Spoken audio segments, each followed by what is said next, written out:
This is our 4th year of the Envision Iowa initiative, which was launched to help support Iowa's economic recovery and future growth coming out of the pandemic. It had a goal to strengthen Iowa by fostering strategic connections, sharing powerful stories, and amplifying Iowa's message to drive collaboration and, more importantly, action. As a media company, we highlight stories of the interesting, innovative, and unique places, spaces, and ideas that are happening right here in Iowa. That's been one of the most fun things with Envision Iowa is we've been exposed to so many interesting things happening across the state that have been inspiration not only for folks here in Des Moines, but across the community as well. In our products, we work to elevate key economic development conversations through our statewide publication, The Business Record, our statewide Innovation Iowa magazine, and our statewide arts and culture focused magazine, IA, both in print and digitally. You can find copies of all 3 of those on your tables today. And as a special treat, we're unveiling the IA magazine tonight, so you're going to be among the first to see that magazine as well. IA magazine was started by Connie Weimer to showcase Iowa, and the annual statewide magazine tells the stories of arts and culture, food and dining and destinations. It's a stunning issue. I make sure to take one with you to digest a little bit, maybe later tonight as you're heading down to sleep. Covering arts and culture, home and garden, food and dining destinations, it really is a love letter to the state of Iowa. We've been doing it for a number of years. There's not a better way to showcase the amazing things happening across the state than in the IA magazine. We've got a great program ahead of us tonight, and we're going to feature an interview with Debbie. We're going to take a look at some of the key takeaways from our Envision Iowa Sentiment Survey, and we're also going to have a great group of panelists that we're going to help digest some of that information tonight as well.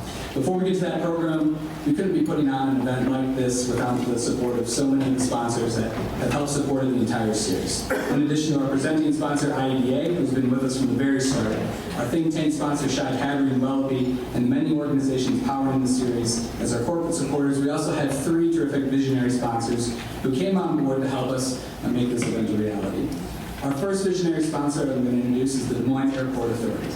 With its recent board approval to continue on to phase 2 of the terminal expansion, the DSM International Airport is going to be working hard to help make sure that air travel here in the community is not just a luxury, but something that's really important for economic development. Please welcome Kevin Foley to give remarks on behalf of the Des Moines Airport Authority.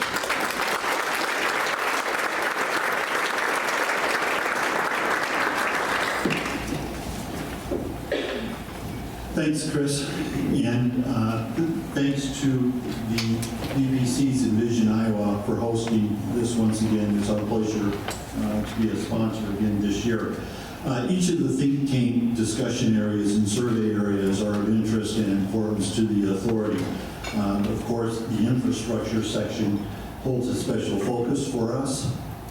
We couldn't agree more that investing in our social investor is vital to fostering the economy of the state of Iowa. But continued investment in our physical infrastructure is vital as well.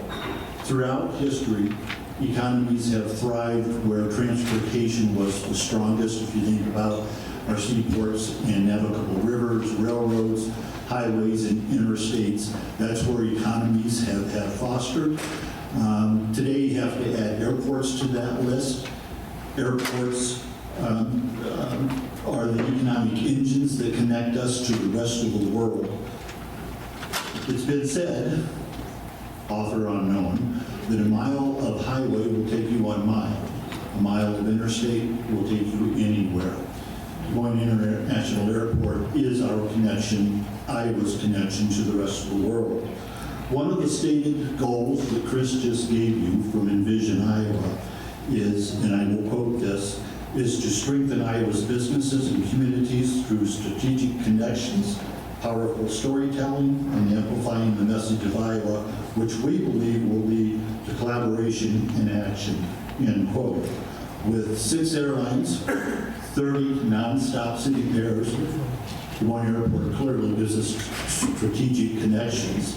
And we are once again growing with passenger traffic up about 3.5% over our record year of 2023, 3.1 million passengers. To accommodate passenger growth and enhance airline service, the Airport Authority has launched into a terminal project with a budget of approximately $500 million. It keeps fluctuating and growing, but right now we're at about $500 million for the first phase. For the past 10 years, the Airport Authority has been out in front of individuals telling our story and the impact the airport has on the economy. A lot of individuals and entities heard that story and have invested in this project to date.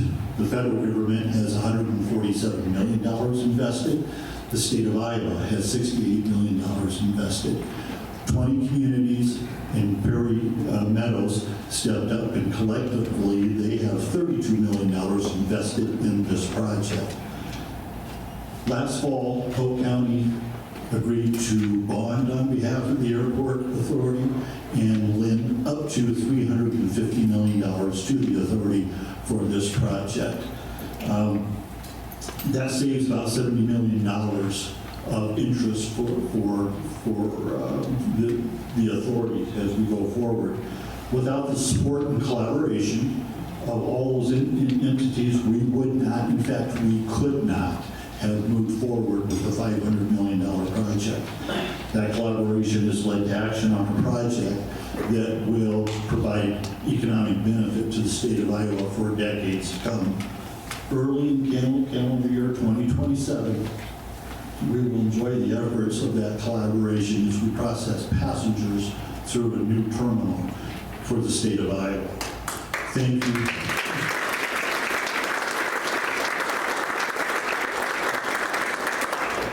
I want to thank the Business Publication Corporation for hosting Envision Iowa again this year, and to all of you for giving me a few minutes to address you.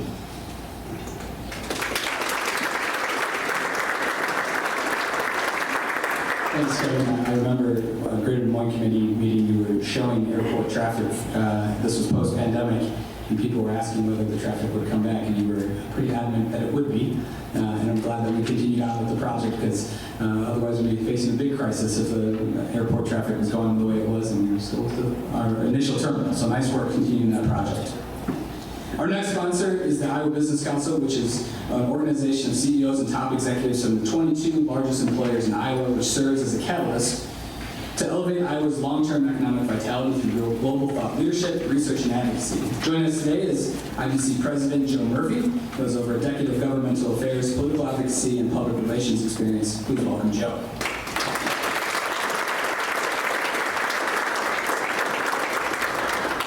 All right. Thank you, Chris. Appreciate the opportunity to be here today. Thank you to BPC for sponsoring or for hosting this great event. On behalf of the Iowa Business Council members, we're proud to sponsor this event. We're thrilled to see the data, to see the research of all the things that are going on with this study. And we're really focused on opportunities to create partnerships, to create opportunities for engagement, to tackle Iowa's workforce challenges across the entire state. So at our Business Council meetings every quarter, we talk about three things. It's workforce, workforce, and workforce.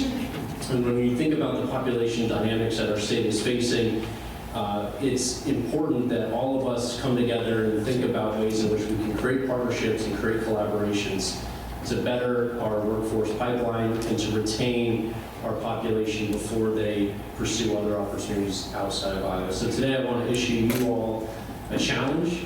Get engaged with your local school districts, get engaged with your local community college, get engaged with your local four-year institution, and figure out ways that you can create dynamic internships, work-based learning opportunities, and really dig deep into creating your own local talent pipeline in your communities and expose young people to opportunities for workforce in their future, in your communities, and sustain Iowa's economy well into the future. So with that, thank you so much for the opportunity to be here today. We look forward to the conversations and the discussions, and thanks again, Chris, for all of your leadership and for all that your team does. So thank you.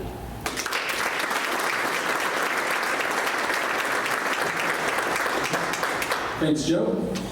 Our final sponsor tonight is the Iowa Credit Union League, which is a nonprofit trade association representing the interests of Iowa's state and federally chartered credit unions, and there are more than 1 million members. As you know, credit union is a non-for-profit financial cooperative that is owned and governed by its members. In addition to serving their members, credit unions provide direct impact for the communities in which they operate and contribute over $1 billion to the state economy. With us today from the Iowa Credit Union League is the organization's Vice President, Jamie Miller. Welcome, Jamie.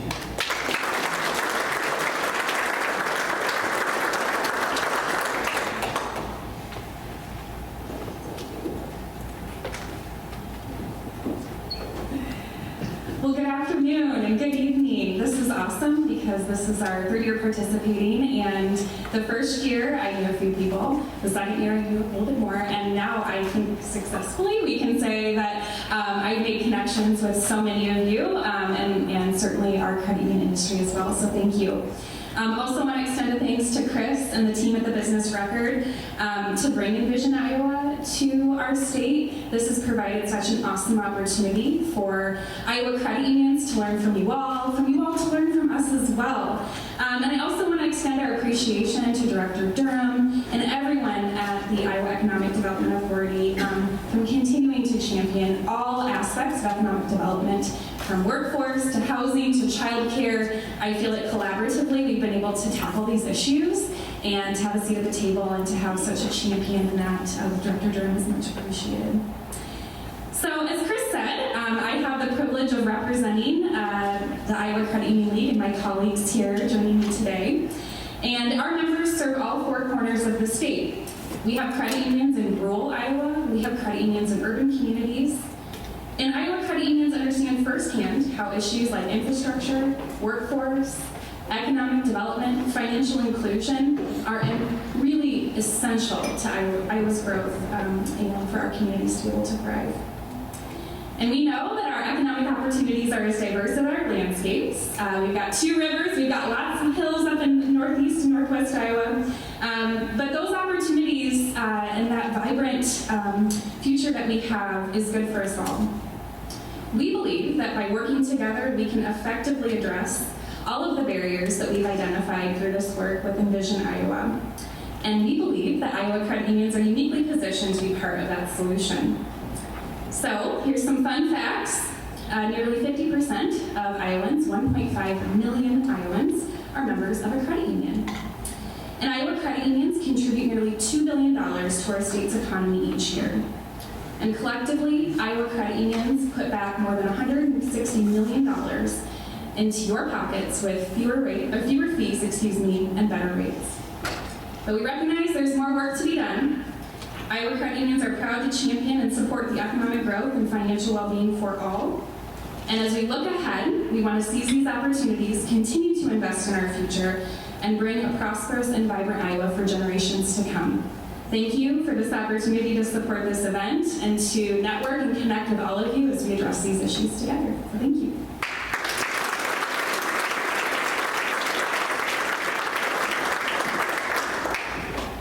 Thank you, Jamie, and thank you again to the Iowa Business Council, the Des Moines Airport Authority, and the Iowa Credit Union League for helping make tonight possible. All right, we're going to go ahead and get things kicked off here with our keynote address. We're going to change it up a little bit this year. We decided not to just give Debbie the mic and let her talk for 15 minutes. I know, but pretty much we're going to do that anyways. So, Debbie, come on up. Let's give her a big round of applause.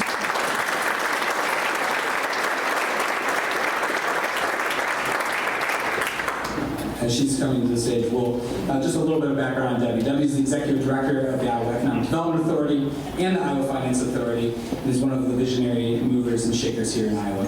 She was first appointed to lead IEDA in 2011 and has since turned the agency into a successful public-private partnership, ran $1 billion investment development projects, and worked tirelessly on expanding trade and investment opportunities for the state. Her roots are here, and her home is in Sioux City, where she was the president of the Siouxland Chamber, and her many awards, of course, are a testament to the contributions she's made to the state. I'm going to come join you so that way I'm not lording over you. I didn't know how this was going to work. And we're going to do Thanks for not putting me on a tall stool. Yes. Yes. Disastrous. That is yours. Oh, that's not? Yeah.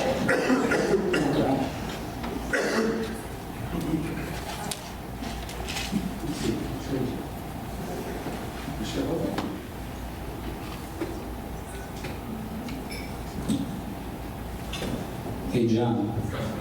Tech support. Yes. There we are. All right, thank you. Thank you, John, with the press and hold.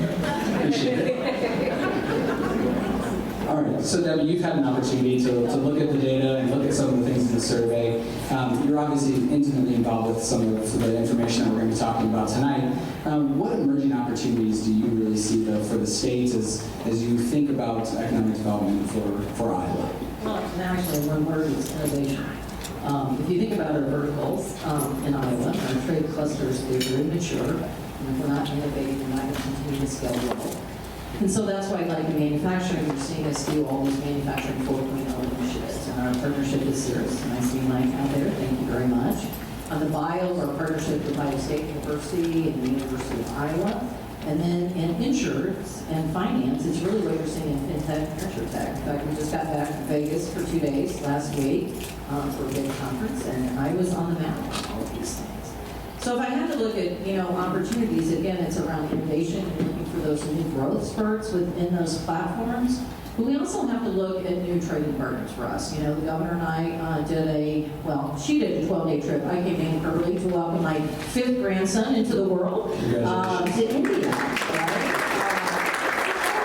My father has ever listened to me when I said we need to birth more babies. So for India, if you think about it, it is going to be the 3rd largest economy in the world in a very short number of years. It's the largest democracy in the world. And we need to continue to look for strengthening ties. So you're going to see us do that. And I think the other focus you're going to really see us focus on is energy. Because first, when you think about it, we're seeing projects come forward right now with reshoring and all this data centers around the AI, that their energy consumption is more than cities. I mean, like the entire city. And, how are we going to prepare for that as a country and as a state?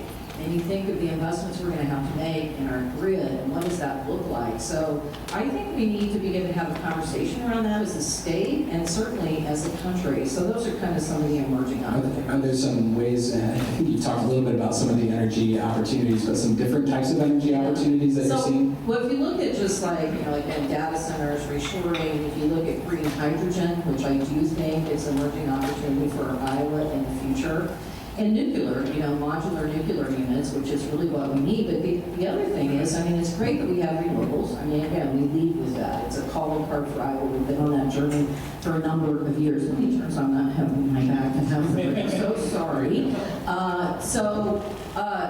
So when you think about all of that, we do need to have base load, right? Because we're a production economy. Manufacturing is our largest gross state product, followed by the bioeconomy. So we're going to have to build up natural gas consumption as an insurance policy. You may never even turn these plants on, but you've got to have it, and particularly until you look at some of these modular nuclear that can come online. And the regulatory environment is as stiff for those as if you were opening up a brand new nuclear plant. And so those are conversations that we're going to have. And Joe, I'm sure those conversations that's weighing on your mind. So one is, who's going to pay for all this infrastructure? It's going to be extremely, expensive. But we need something that we can count on from a reliability point of view, or we're not going to be any better than some states where you see these rolling blackouts, and that's just not something we've been used to here. Are you seeing anything from, obviously with the hurricanes and along the coast, I'm just curious, are you hearing from folks that are in those areas that are going, hey, this isn't sustainable for me from a business standpoint? Yeah, so, I realize I'm going a little off our scripted type of questions here. This was not even anywhere close to a question, but that's but I can go with it, right? This is, first of all, will get me in trouble. But it's devastating what we've seen, and even just what we've seen in Iowa with what happened in Northwest Iowa. If you think about it, we had, between the flooding in Northwest Iowa and those 2 wind events in Greenfield and Minden, we had 5,000 homes damaged. Now, we already have a housing shortage, as you well know. 2,000 of them were completely destroyed, right? And then you talk about insurance. How are we going to insure all this? You have people that got claims that got paid, those that got paid, right? Because for the water events, there is no coverage. Most of these people were not in floodplains. So the wind events, and then they had their policy canceled as soon as they got their claim paid, where they were so underinsured because people, obviously, who of you in this room has actually read your insurance policy for your home, right? Okay, Billy, of course you did. The people that had a problem. Yeah, that's right. Well, I never did until now, and I have read that thing, so I know that I've got an inflationary clause in there, and it's a good thing. But so it's a problem. So again, what do we do with that? How are we going to underwrite this? And so these are really big questions that, again, it's not just Iowa, but it's the nation that we're going to have to counsel. I will tell you, though, that we are competing with a project down south that, you know, the company is rethinking it. Now, that's a bad way to win, and I would never recommend that. But, you know, companies are really looking at where are we safe, you know, from natural disasters. It is part of their equation now. So, Thanks for taking the diversion. I love diversion. The manufacturing, there's been a number of some closings and there's been some layoffs, and I think everyone's trying to move on our manufacturing forecast. We've heard about what's happening in that area, but talk a little bit about maybe what you're seeing and maybe what that means for the future. So since January, we had about 5,000 permanent layoffs through more notices. Over 4,000 of those are in manufacturing. Now, I will tell you, though, that we are not having an employment recession, as Matt tells me, and I don't see that anytime soon, because there were still a number of job openings to people unemployed, right? We're still at 2.9%, which is full employment, unemployment rate. We still have not gotten up for where we were COVID, which was 70.3% of labor participation. We're at 66 point something, right? And 66.3, went down from 60. It's different every month, Matt. I have a hard time keeping up with it. So we still have people that are sitting on the sidelines. Now, they're not drawing unemployment because, you know, we changed all that system. We went from the, you know, most generous 26 weeks to 16 weeks. And, oh my gosh, the world was falling in. Joe, you remember those conversations. But I would tell you now, just talked to Beth this afternoon, Townsend Director Townsend, and our average unemployment is like 9 weeks. So people go back to work. The layoffs right now are being able to be absorbed. Now there will be a tipping point for that, right? Because, you know, ag soft, you're going to have 2 to 3 years of probably ag being, would you say, Lily, probably going to be soft, and that does affect a lot of our other verticals. And so that's, you know, but again, we've gone through this before. The nice thing about Iowa is we have a diversified economy, and so when some divisions are, you know, some sectors are a little slower, others are still good. I mean, housing, hey, I mean, you're still doing projects, right?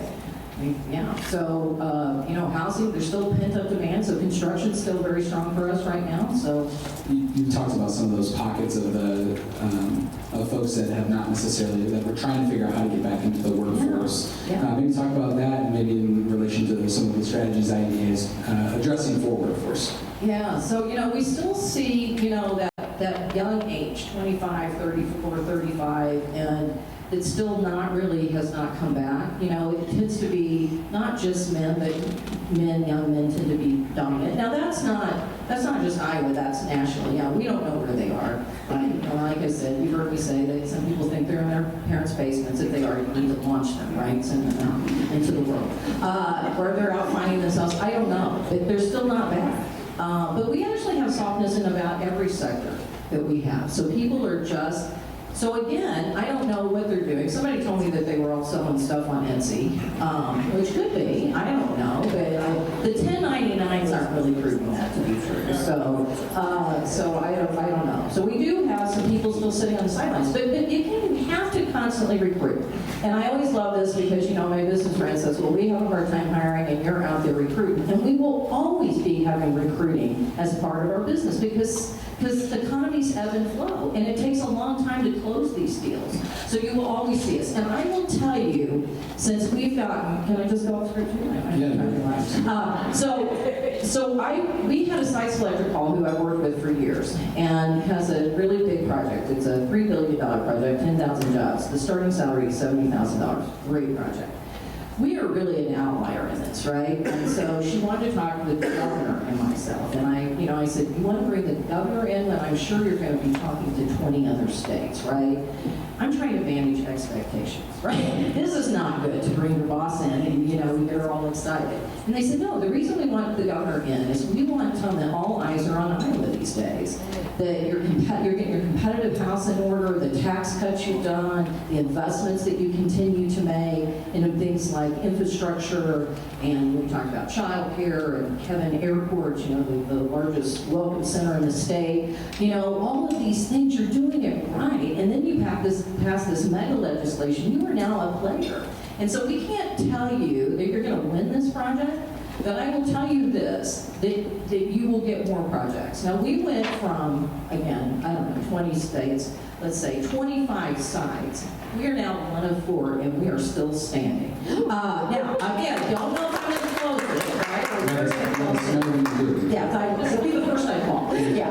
The point is that I think that's very complimentary. It is about getting your house in order. And of course, people get nervous when you look at it. The problem is, you need these kind of anchor kind of investments because they will grow the population and people will come in. So, which is what we need to do. I'm curious, what have you learned from maybe the process of going through that specific example, and that, especially having the mega tax incentive on the table over the last year or so? Well, what we found out, and I'm going to give Deanna all the credit for this, because this was a heavy lift in the legislature. Now, I'm not saying the lobby didn't help us, Joe, but I mean, you guys helped. It really did. And but the point is that, convincing legislators who really do not like incentives, well, we're competitive, that's all we need. No, that is not all we need. You need to be smart about your incentives.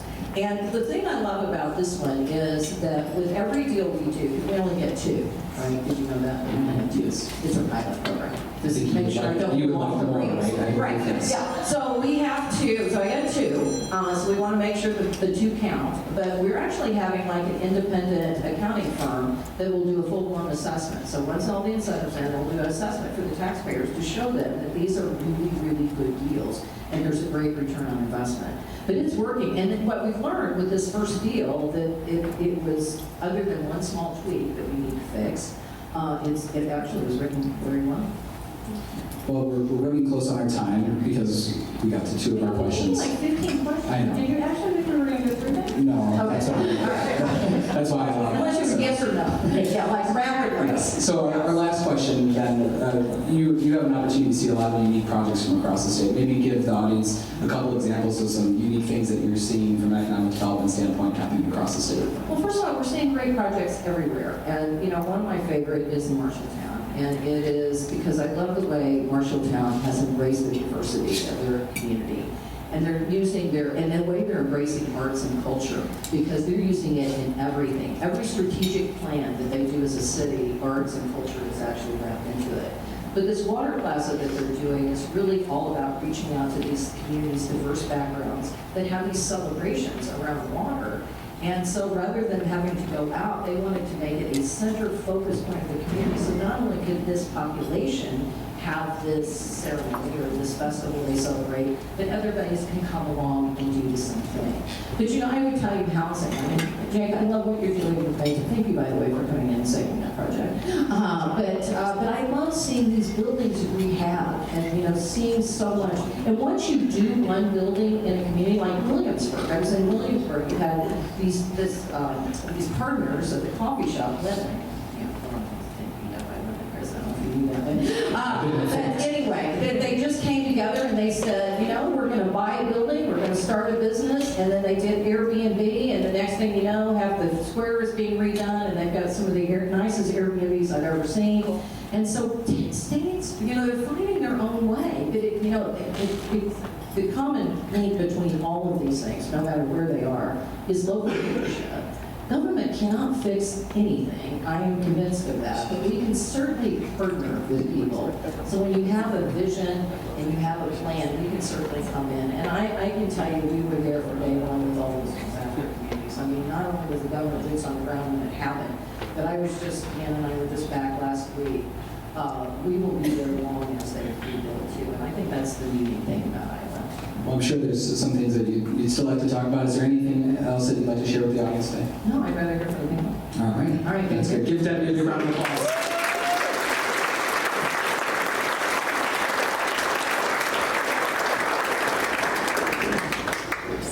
Thank you, Debbie.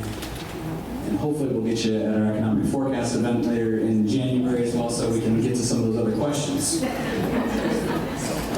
All right, we're going to go ahead and move into the panel portion of our program. Debbie,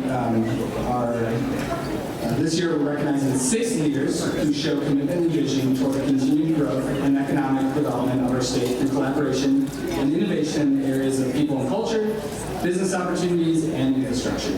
We took nominations from across the state, and the BBC team selected our inaugural Envision Iowa Visionary Leader honorees.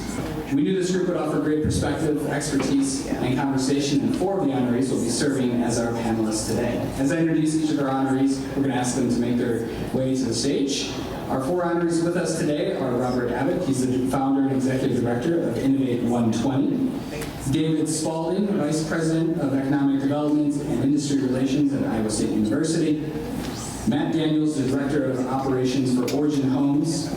Nalo Johnson, CEO of Mid-Iowa Health Foundation. And then our 2 honorees that are not with us today are Dean Saab, she's the founder of Community CPA, and Tim Kennetz, he's the founder and chair of the Spirit of Okoboji. You can learn more about each of the panelists in our program. We also have a story on the Business Records website that was in the October 16th edition of the edition.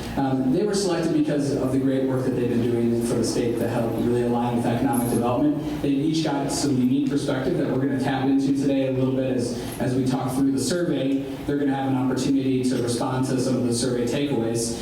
But before we get to that portion, I want to ask everybody to give them a big round of applause for all that.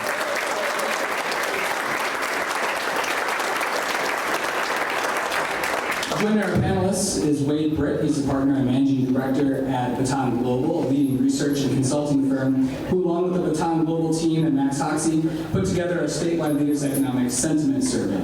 In a moment, Wade's going to provide an overview of the year's survey, and he's going to provide the first of our 4 main takeaways today. Our panelists are going to be asked to respond to those takeaways, and then if we have some time, we'll take some additional questions in between that as well. So please give Wade a big round of applause as he comes on up.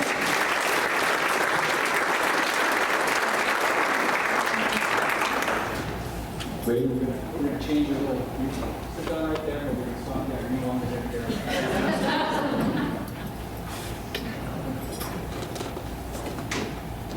All right, Wade, why don't you go ahead and give a little bit of an overview then of the survey, and then we'll go from there. How's this working?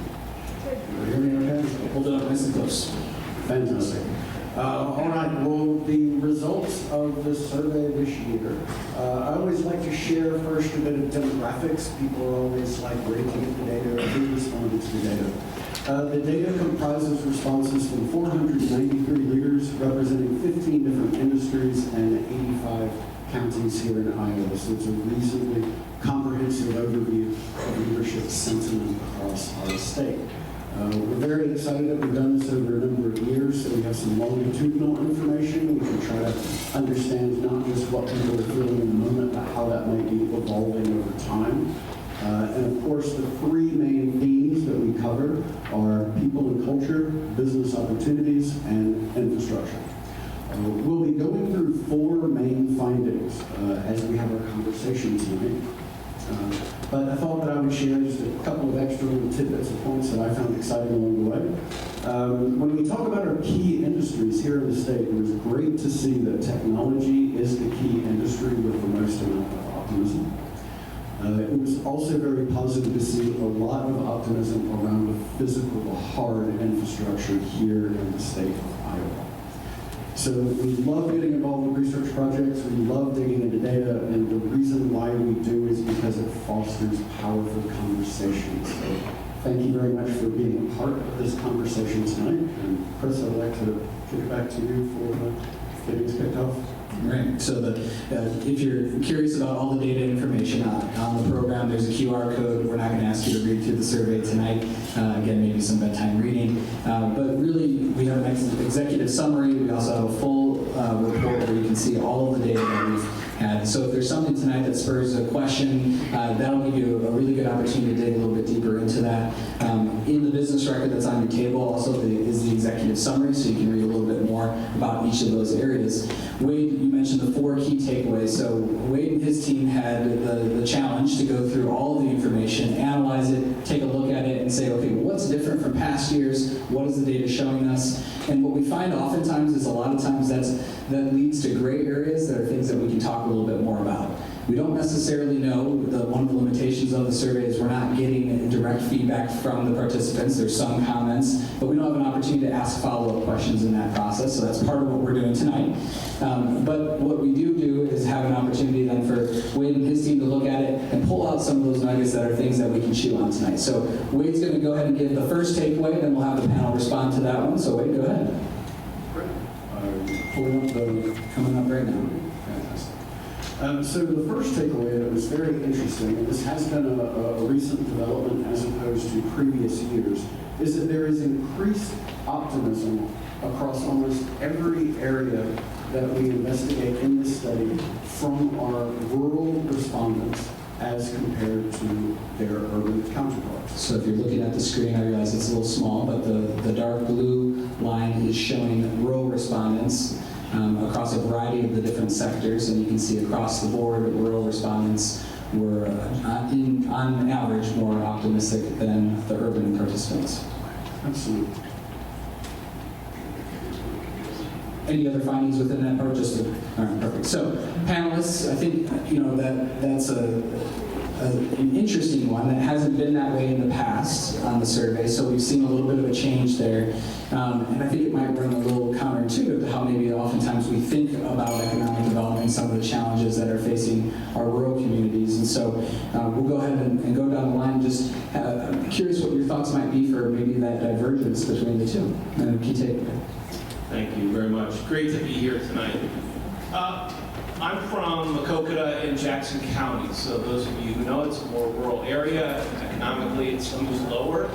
And I grew up there. Sometimes in rural Iowa, there's a little bit of a chip. You don't feel like you're going to measure up, or you're not as good as the big city counterparts.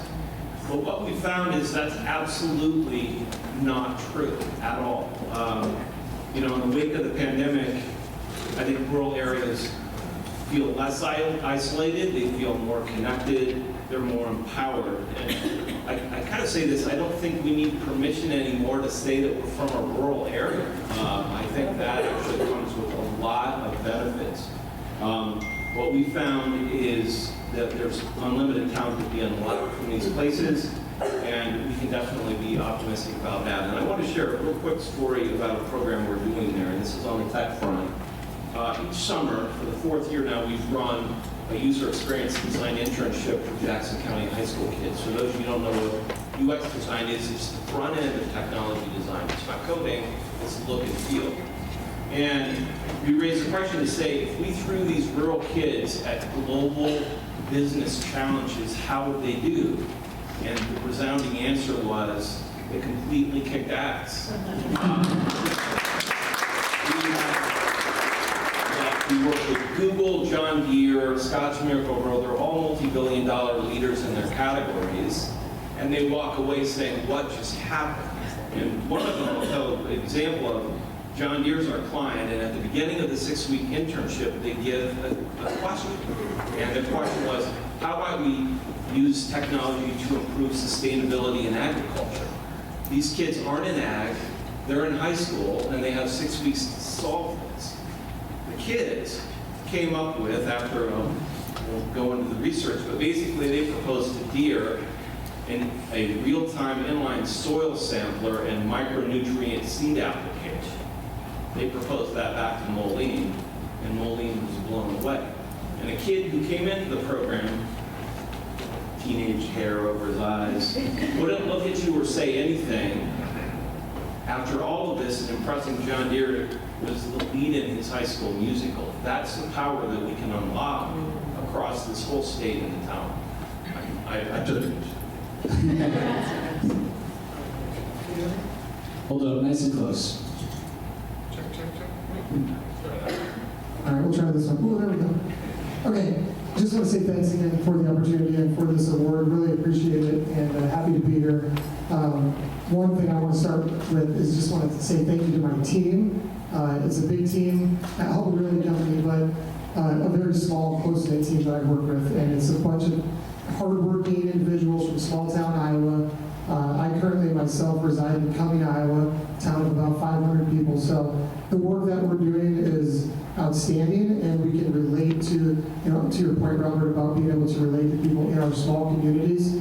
They want to see you, they want to meet and greet, and they want to shake your hand so that they understand and can trust what you're trying to do.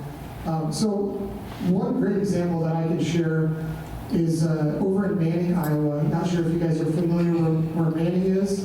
It's about 68 miles northwest, right off 141. It's a town of about 1,500 people. They have a lot of grit in that town. They've got a lot of endurance, and they know what they need to do to get things done. Debbie, you're very familiar, obviously, with Manning and the team over there. But the public and private partnership, so the optimism for me in rural Iowa is the people. And it's understanding that we've got public-private partnership opportunities. There's a local farmer in this, there was this new subdivision that they were trying to put together called the Stadium View. And the Stadium View consists of 20 pocket neighborhood lots, as well as 16 traditional lots.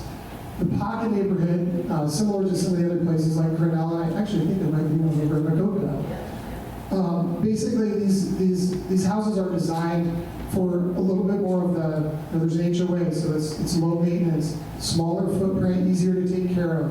But they're close-knit community that's going to have a shared green space in the backyard, so your front porch actually faces your neighbor's front porch with the shared green space in between.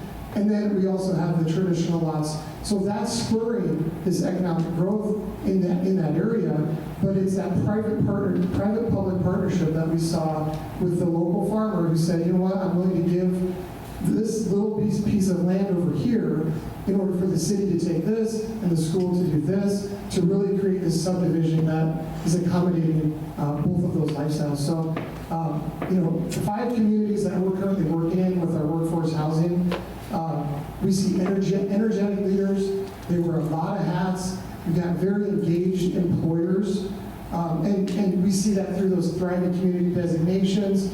We see that through some of the incentives that are being offered. So I probably went a little long in my answer too, but yeah. Matt, I wonder if you could talk real quick about even the presence of Origin Homes coming into a community like that and what that does for the momentum then, knowing that there will be access to housing in order to make those type of investments. Yeah, it really changes the scope and changes kind of the lay of the land. In that development alone, we've seen 3 other builders come to that development to build on those traditional lots. So it's starting to spur a little bit of extra interest, and people are able to see, okay, they can do it, we can do it. And maybe they can't do it at the same scale of 5 or 6 or 7 or 8 homes like what we're trying to do, but if they can do one, every rooftop helps and every rooftop counts. So. Naila. So I'm a public health professional by trade, so immediately my eyes go to the social infrastructure data point.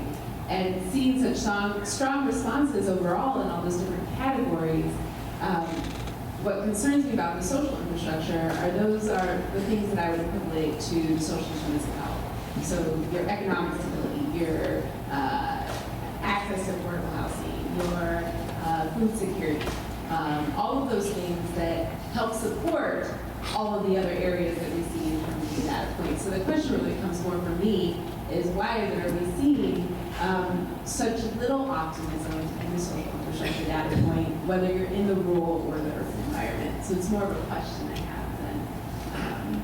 Well, one of the fun things that we've been doing, we've taken some of the survey results and we've done some focus groups with them. And one of the questions that we ask is, what questions does it present for you? And generally, great data helps provide great questions for us to go explore. And so we will talk a little bit more about social infrastructure at the end. But David, you want to go ahead with your response on this one? Yes. So at Iowa State, one of my jobs is Vice President for Economic Development and Industry Relations. And in that role, we're really focused on working all across the state, all 99 counties, working with industry, working with manufacturers, working with small businesses. Got my team over here, Debbie called out Mike O'Donnell, who runs Cirrus, Lisa Shimkatz here, who runs the SBDC. One of the things that we're hearing from manufacturers across the state is that they're increasing their use of technology. When we talk about that workforce issue, one of the offsets to that is an increased use of technology. And one of the things I really appreciate hearing from Mike O'Donnell is he's not hearing from these manufacturers as he goes around to visit them that they've got broadband issues. So it sounds like we're making progress on the broadband issue. You saw that in the survey, 55.6% expressing optimism. around broadband. So technology, agreeing with speaker number one, technology is important. Two, there's no question people are important. I was over in Manning just a year ago to learn about all the great work they're doing there. Lisa Shimkat describes it as a place that gets stuff done. At least I think she said stuff. And it was really great to hear from them. You know, you go into this small town, actually I say 1,400 people living in that town. Go into that small town and there's a multi-block Main Street that is, every storefront is full, there's activity in that town, there's a health center in that town. You know, it's great to hear their stories of how they're getting it done. So broadband's making a difference, technology's making a difference, people making a difference. And I guess that last thing I would say is a lot of help from the state, great direction from Iowa EDA, the Empower Rural Iowa team in particular working around the food deserts issue, which is a problem in a lot of our communities, so really appreciate the grants and the efforts they're making in that area. Thanks, David. Now we're going to bring it back to Wade. He's going to talk about our second main takeaway. Thank you. That's working. Before I do, I maybe just wanted to chime in a bit on what Matt had shared. You know, on the previous slide, when we looked at the difference between rural and urban optimism, the greatest gulf between those two was with public-private partnerships. So it was really nice to hear you tell the story that kind of brought that to life. Moving on to our second story. This one's a bit of a head scratcher, so I hope it'll generate some good questions and thoughts. What you're looking at is on the left-hand side of the graph. This is sentiment as it relates to workforce. And you can see the dark bar is up higher with a lot of pessimism as it relates to workforce. There's a little bit of neutrality in there, and then over that sort of lighter blue on the right is the optimism. So that picture for workforce is not a terribly happy picture. What makes it a head scratcher is when you look at the one on the right, which is about sentiment towards population, it's a very different picture. It's a little more of a bimodal distribution. It's kind of a tale of two data sets here.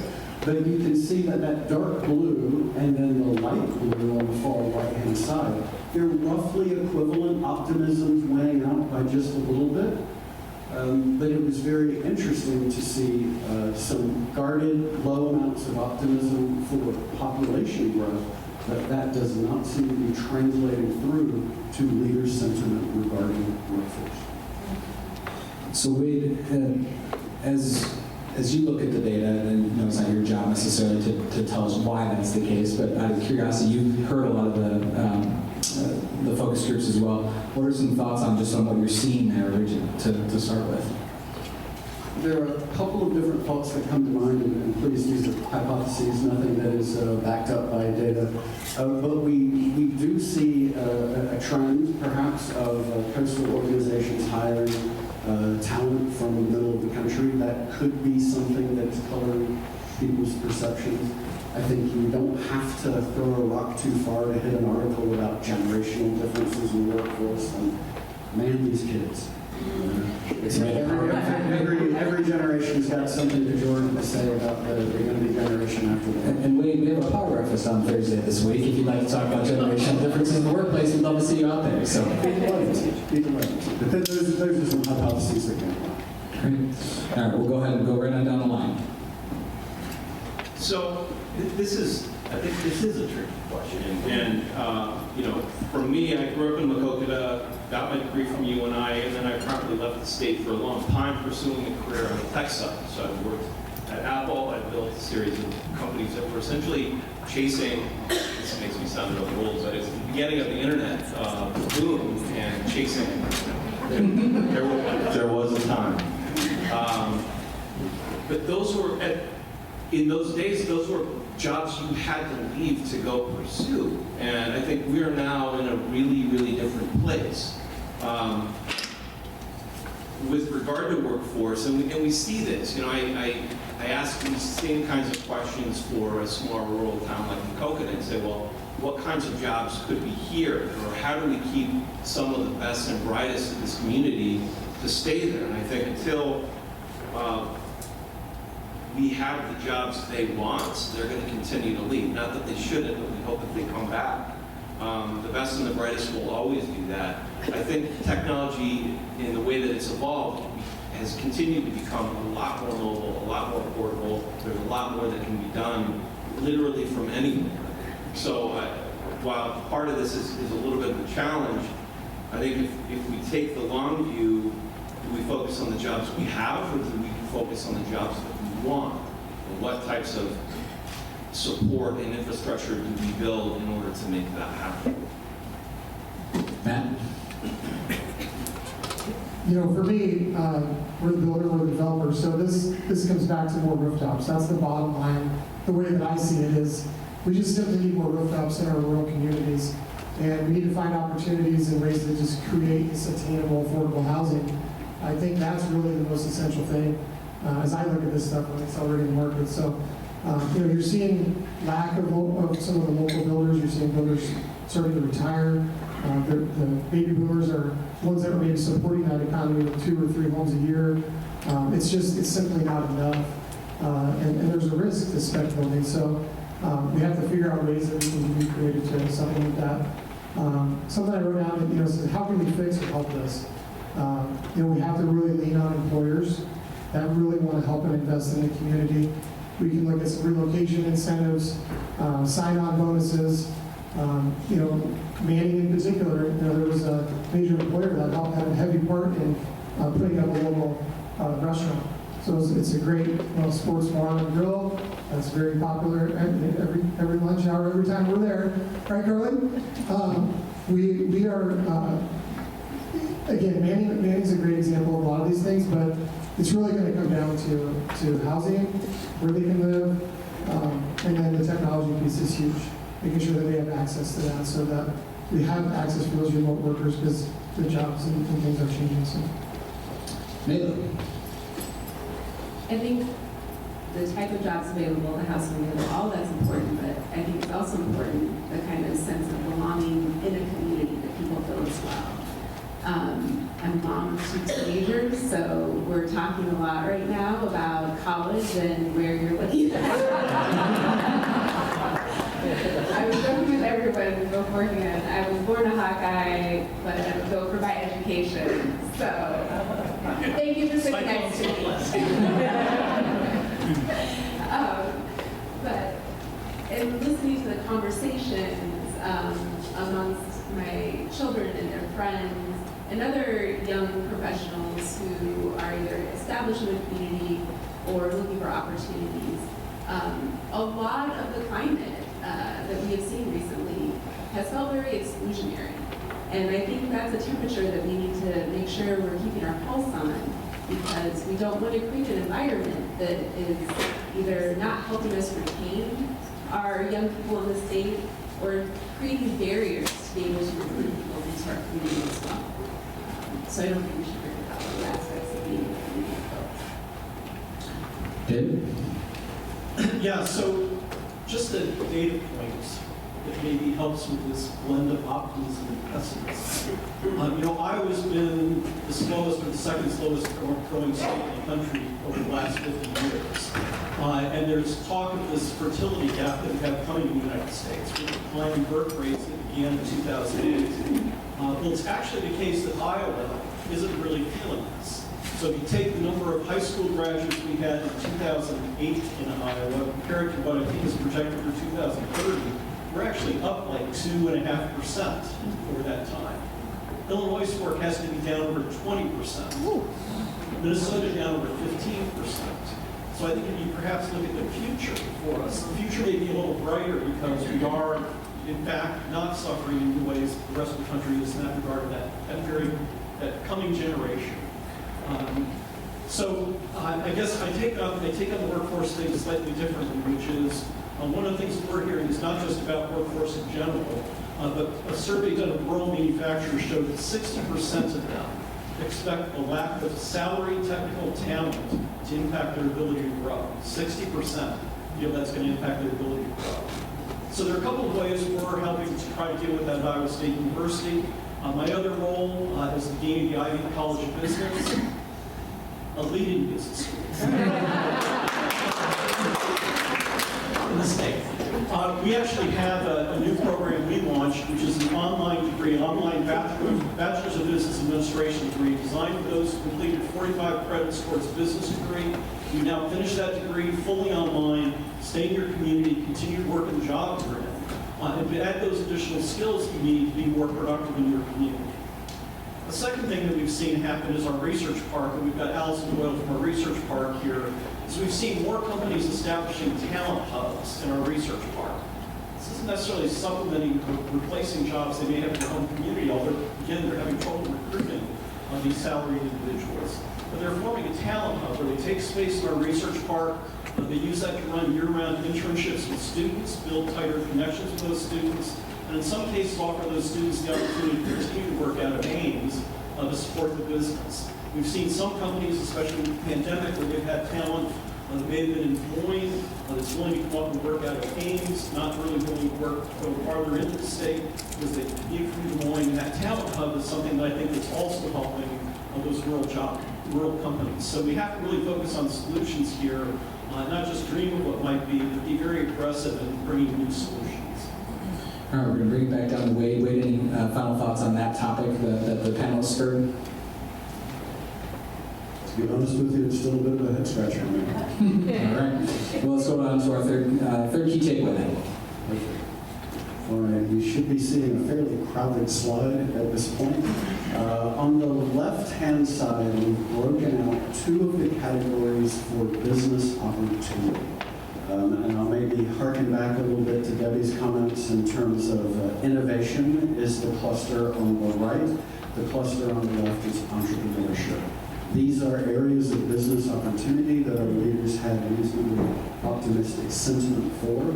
And you'll also notice that over time, the three bars represent on the left 2026, the one in the middle 2028, and one in 2030. You see that optimism tends to grow a little bit as the time horizon gets longer, and we saw that sort of result persist across a lot of responses to the study.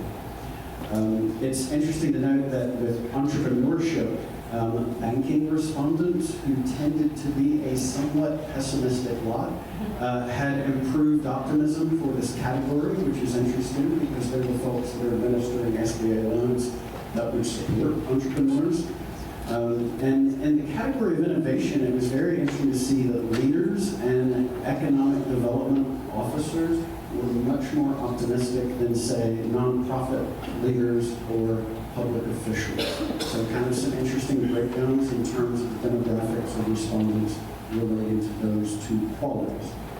On the right-hand side, we've got the sort of what we call the 5 key industry areas. Up top, as I said at the beginning of the program, that technology is attracting the greatest amount of optimism, and then you can kind of see down after that varying degrees of optimism going down from manufacturing, agriculture, financial services, and lastly, insurance. So there's definitely some differences in perspective about which key industries might perform better in the coming 6 years.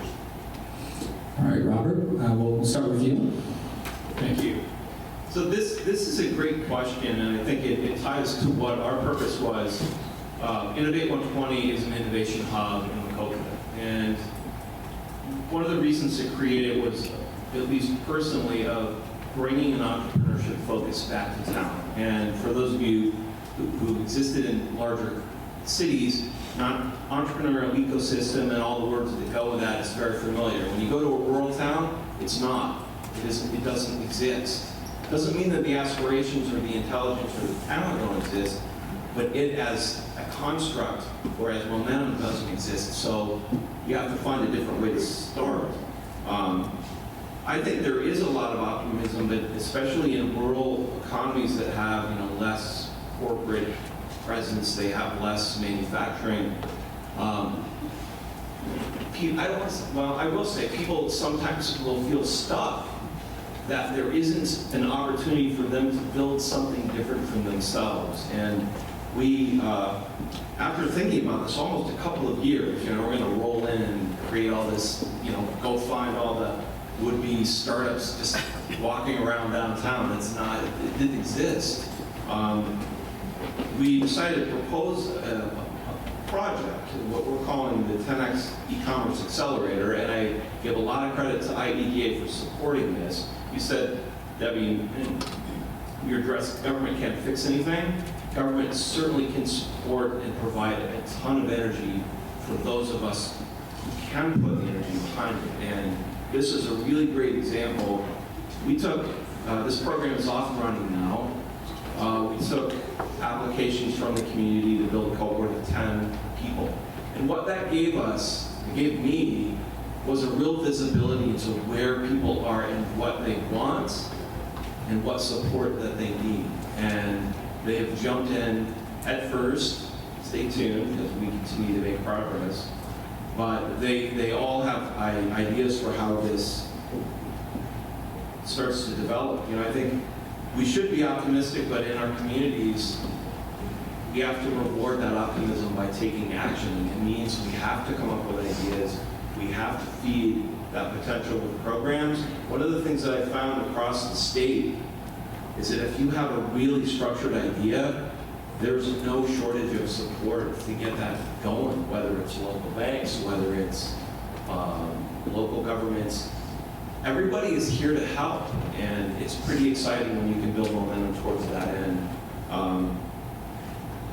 You know, a lot of kids, I think this goes for across the state, but especially in rural communities, help kids and adults see their potential.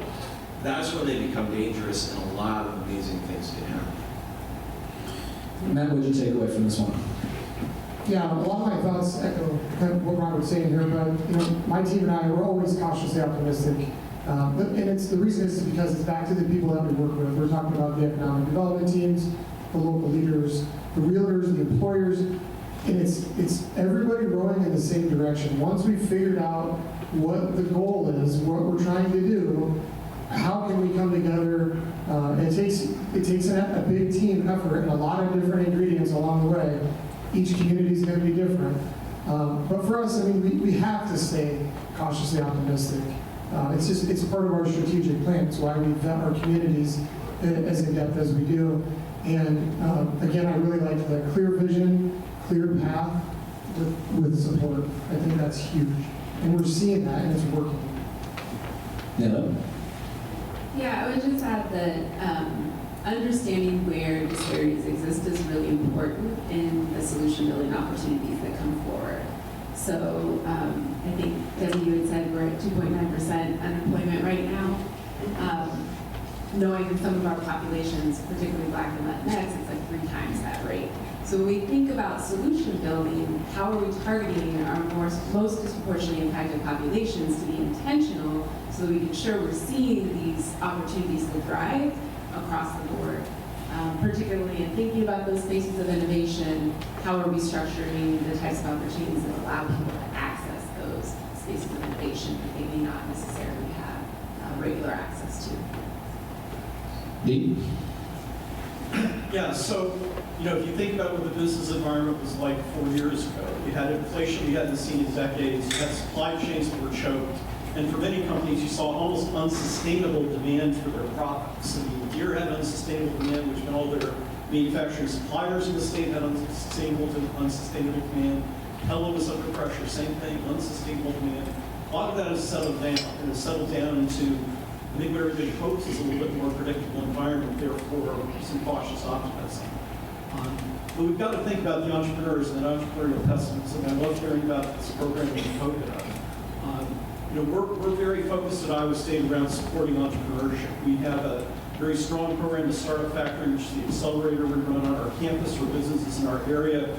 We partner with BioConnect Iowa, thanks to Director Durham and the IEDA team, to create an accelerator that goes beyond our Startup Factory for companies that are really going to succeed. But we looked at this program and said it's great to be running this in Ames, but we are about the entire state. We are about helping economic development across all 81 counties.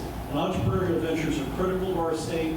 Encouraging and feeding scalable opportunities around the state is important.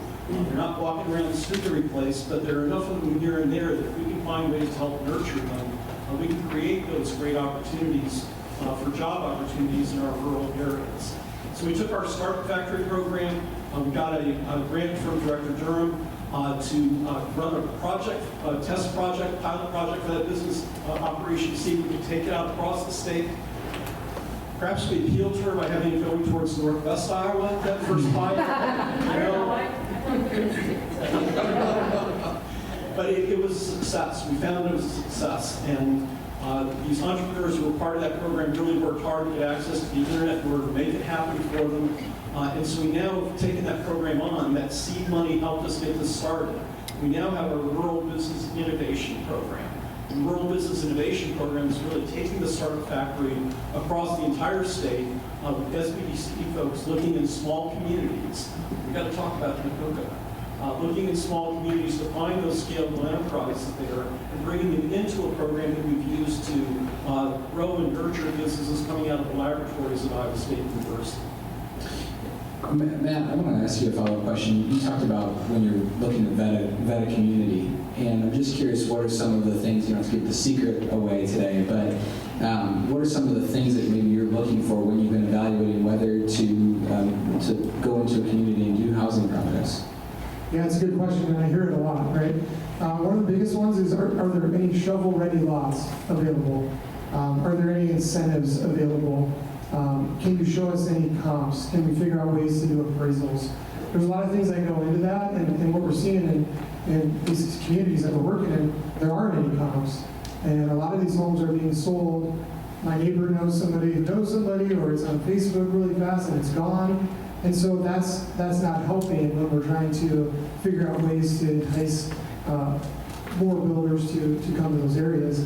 So we really have to do a deep dive into who knows this information, who can get us this information, so we can get those comps. But the incentives are big too. And then obviously when we go to partner with those local community economic developers, they have great insights on what's going on. The IEDA team, they obviously are helping us along the way. And we've had great success with our applications, and definitely appreciate the fact that we've been able to do that. So it's a big, giant laundry list, and sometimes one path leads down to another, and we're talking about something over here in Jefferson that we hadn't thought about in Knoxville. And so then we can take those ideas back to Knoxville and say, okay, maybe they'll offer the same incentive. So being able to kind of collect all the information, our process is getting a little bit more fine-tuned with every community that we enter. Is geography a key component of that, or not so much? Actually, where the community is located in relevance to other communities? It definitely helps. I think that long-term vision for what we're trying to do, if we find out that there's a community in southwest Iowa that's a thriving community, and there's a neighboring community or a county nearby, that's going to entice us to want to go down there, and maybe we do 10 projects or 15 instead of just the 5. We're trying to figure out our economies of scale as we travel, but we're also trying to build what we're calling our vendor buildable area. So it's a regional trade base.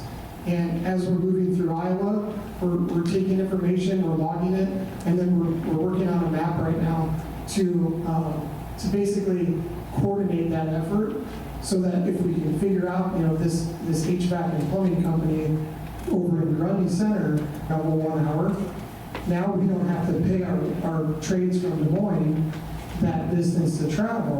But if they're willing to go 1 hour from there, and we want to jump just north, we've got an opportunity there. So I can talk about it all day, because it's a passion of what we're trying to figure out. And I'm open to creative ideas too, especially if we can figure out how to get this on a map. But we are working through that, and right now the trades can reach us on our website, and then we're able to vet those out. So thanks for that. All right, Wade, let's go. Any further takeaways on that third topic, or would you like to go to the fourth? Yeah, I thought it was really, really positive to see that entrepreneurship and innovation had favorable signs of optimism. I mean, after all, entrepreneurship is the engine of job growth, and innovation is what enables you to sustain the growth that you might have achieved. So I think it's a real positive takeaway that those qualities ranked through what they did in the study. All right, on to our fourth then. On to our fourth one, all right. Social infrastructure. What you're looking at on the slide here are some of the results from the infrastructure theme area in the study. And on the left-hand side, you see communications infrastructure, really attracted a lot of optimism. On the far right-hand side, you see transportation, which has a little bit of a even distribution, a lot of neutrality still, but kind of even pessimism and optimism. But in the center, you see that dark blue line really pop up. We saw that social infrastructure attracted a lot of pessimism across the different categories. And those categories are, and I'm going to read these out in sort of order of decreasing pessimism. Education really popped up with some pessimistic sentiment, followed pretty closely by healthcare, and then you saw a little more distance out to childcare, and lastly, housing. So those were the four components in the study that comprised social infrastructure. And it was very interesting to see that in previous years' studies, there was an awful lot of fence sitting. There were really high neutral scores in our previous years. And, you know, a neutral score is hard to do something with, right? It's hard to take something away with. And in a lot of cases, that neutrality broke in this year's results, and some of it skewed pessimistic, some of it skewed optimistic. But in social infrastructure, there was a really strong lean towards pessimism. So let's, just to make sure I'm getting for clarity's sake, when you listed education, healthcare, childcare, housing, that was in the order of the least optimistic to most optimistic. Okay, sounds good. So I want to actually skip the order and go down to Nayla. She brought up social infrastructure early. So just, there's probably a lot there to unpack, but I'm curious what your primary takeaway was. No one wanted to touch this one, so I think so when I think about a thriving community, you're thinking about a place where people can live, work, learn, and play, right? So it's not only about being able to have a good job, have access to economic stability, but to be able to flourish within your community, that to me is truly a symbol. How I'm interpreting what this data is telling us is that people are having a hard time with those additional supports that allow them to be able to thrive in the community. And that's occurring across our geographic differences. I think that there are some additional data points outside of what the survey is saying that are talking about this as well. And so when we think about how attainable affordable housing is a struggle across the income spectrum, right? Across our communities, when we have our increasing need for working families struggling to access childcare, or thinking about, I believe I saw Michelle, how the food bank is continuing to tell us that visits to the pantry are increasing month after month after month. Those are all signals that a part of what allows a family to thrive in a community. Those systems are struggling, and we need to be able to be innovative in that social services, human services, public health space on what type of solutions to support families in those ways, in the same way that we want to be innovative in our economic development space. We'll go ahead and start down with Dean Spalding then next. Yeah, so, you know, I've mentioned a lot of the work we do with businesses all across the state. Those businesses can't thrive unless that social infrastructure is there in their communities as well. And Iowa State University Extension is obviously very engaged in those efforts across all 99 counties in the state.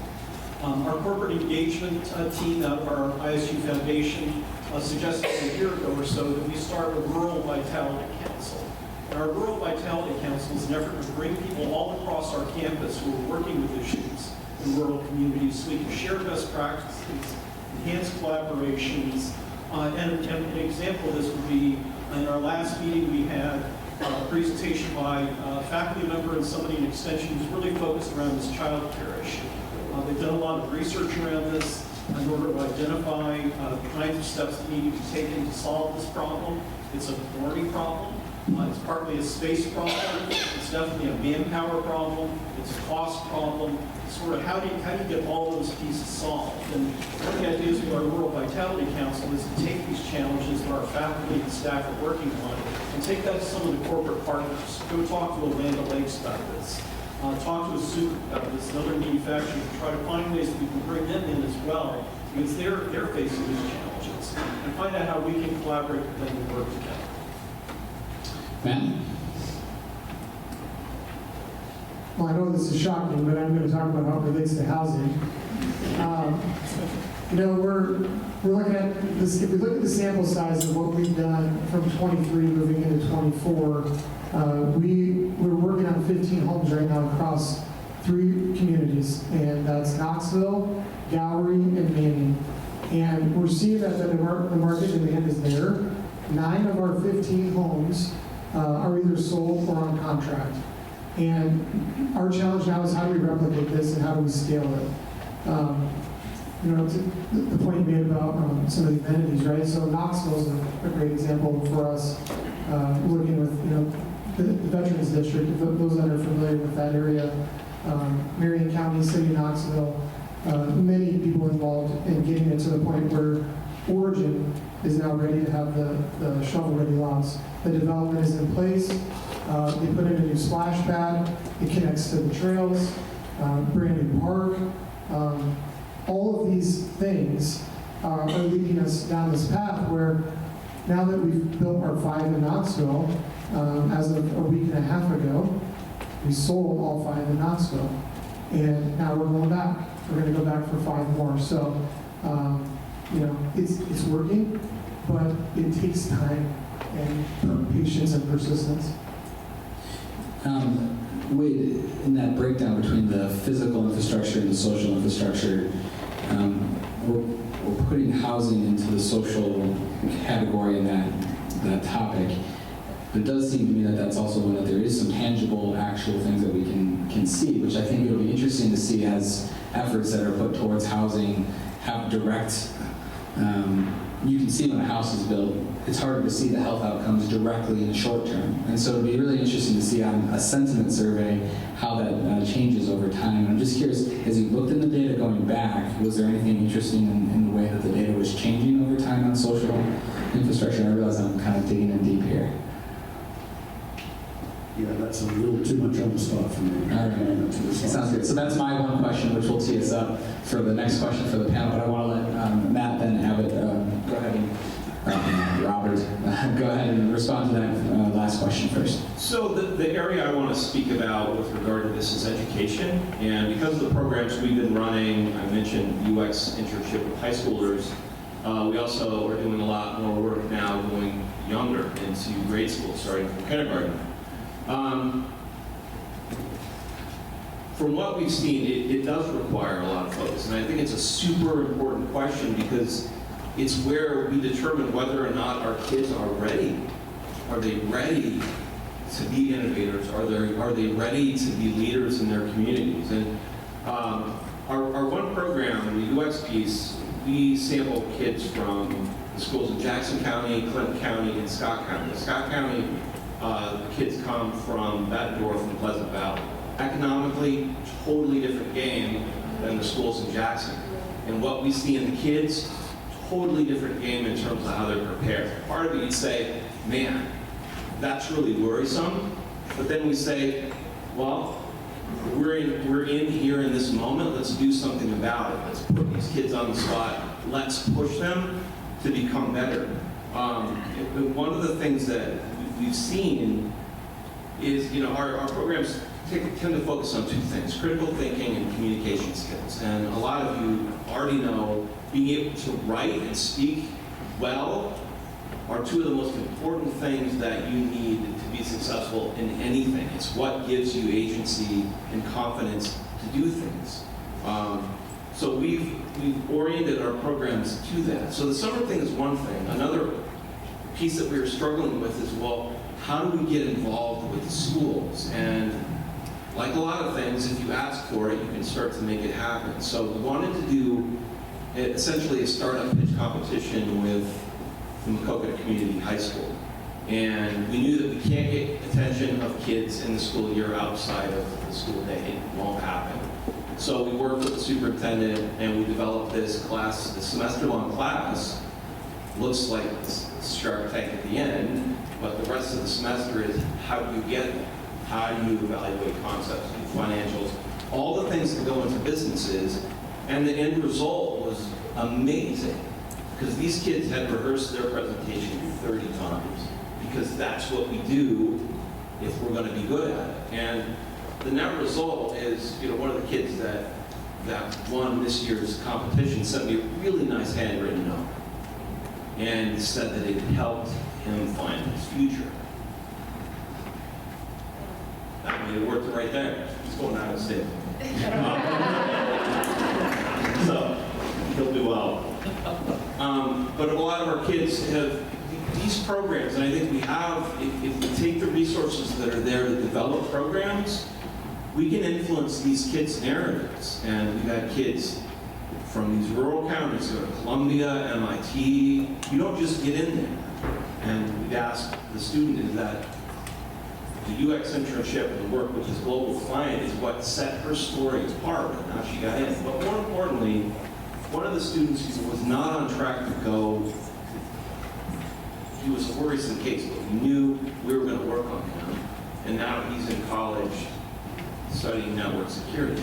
So, if we think about the optimism across Iowa altogether, we have a lot of power to take action to make these programs happen, because this is an amazing state, and the potential truly is unlimited.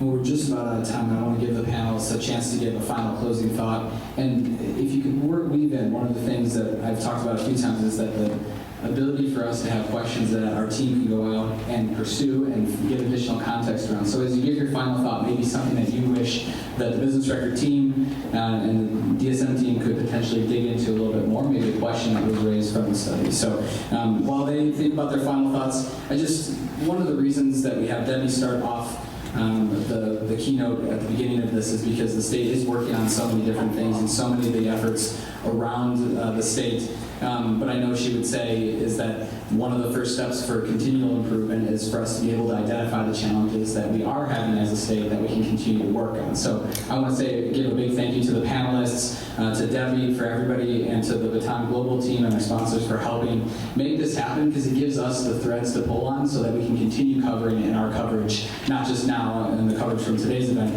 but in the future as we go forward. So let's give them a big round of applause.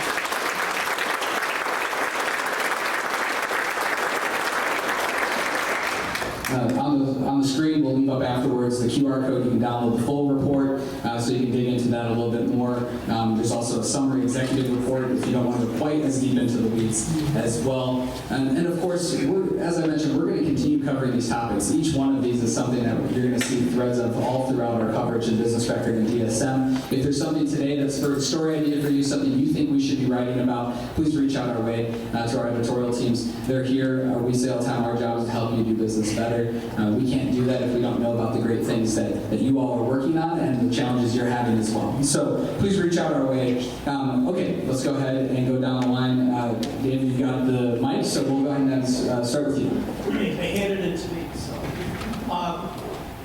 So look, this work across our state in rural communities is critical. I am extremely proud of the work that our team does every day in those 99 counties. But this isn't about us. This is about helping those counties, it's about helping those people across the state. And this has to be a team sport. So I was up with the CEO of Land Lakes, Beth Ford, a couple of weeks ago, and her senior team. We got talking about what we can do in rural communities. And Land Lakes is investing in a very interesting program in the state of Minnesota. We're working with the University of Minnesota's medical school to increase the number of doctors in rural communities. They've invested money in this, they're working at it. I said, well, University of Iowa has a really interesting program here in the state of Iowa. They're looking to expand the number of rural clinics across the state. Let me introduce you to the folks at the University of Iowa so you can work with them and bring the same program you're doing in Minnesota to us in the state of Iowa. We've all got to be working together on this. The point for the business record, I think there's an assumption that all we're doing up at Iowa State is teaching students, which we do really well, and producing workforce, but I'm not sure the work we do across all 99 counties gets the coverage it should get to try to help make this state strong.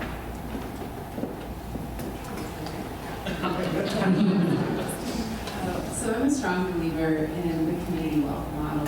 That's a concept of your public or private, your nonprofit and philanthropic partnership to solve for community solutions. And I think we've seen or heard some tangible examples of what that looks like. So that's what makes me optimistic about what we can move forward with in our community, but recognizing that it takes all of our resources, all of our expertise to truly solve for these community issues. In terms of the data, I recognize, having read the report, the rural-urban classifications, but I think it's really interesting to think about things on a metropolitan, and rural level, because or sometimes you hear referred to it as rural, urban, and suburban, because there's different resources in those different geographies, and people are interacting and utilizing resources differently across those three geographies as well. So not to give you another thing to think about for the next survey, but I would be interested in 3 levels of geographic differences for comparison. It's great feedback. Matt? For me, it's this quote that I heard about a year ago that says, think differently so that we can create differently. Origin homes were one piece of the puzzle.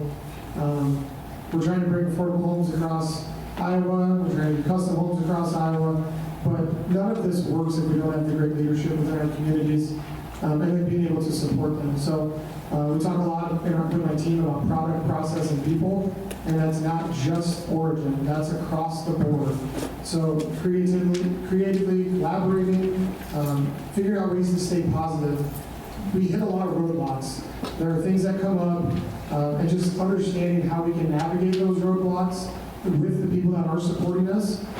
We know that it's going to vary from community to community, but just figuring out how to get from point A to point B is ultimately for us the deciding factor. So, obviously ISU Extension Office has a huge part of this.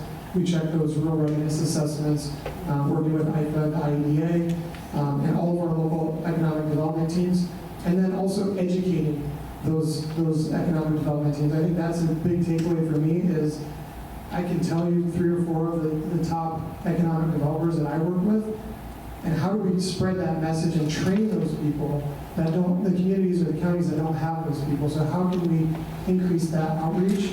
I'm always going to say, how can we get more shovel-ready lots? That's never going to change.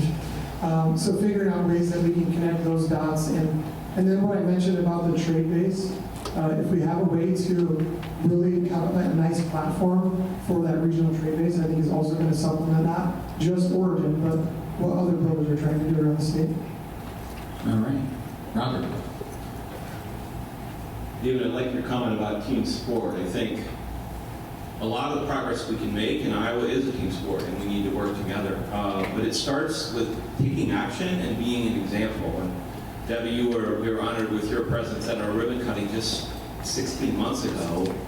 And since then, you'd be surprised at the momentum that you can create when you're setting a different example through support with CDBG, IEDA, ECIA, and a bunch of other letters. We built a state-of-the-art $1 million center in a small town. And a lot of people would say, why the heck is that here? And my answer is, why the heck did it take so long? And we've seen with the people that come in our facility, especially the kids, they level up.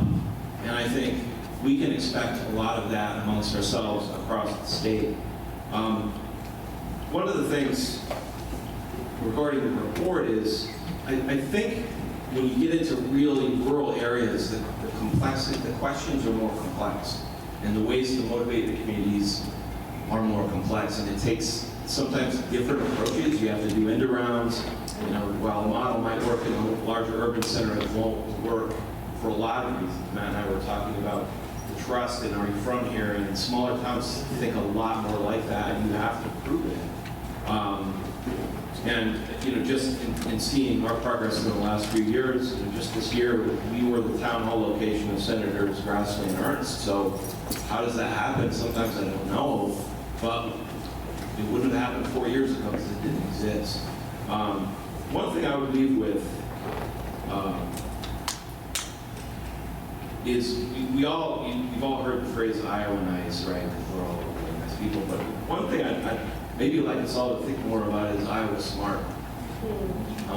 Because I think what our state represents is different than a lot of other places. It's our legendary work ethic. It's our hands-on problem-solving skills, and what I believe, and I've written this in a few things, is our inherent innovation mindset. And I think there's, as you work to recruit all these different folks and thinking about Iowa, that's a huge advantage for us. So I'll leave it with that. Thank you. I like it. Iowa smart.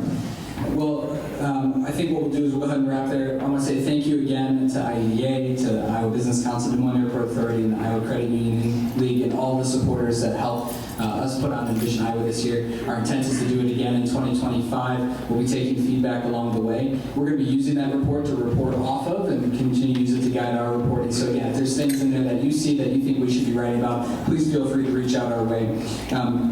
Thank you for being here today as well. And then lastly, let's give our panelists a thank you, guys. Have a great evening.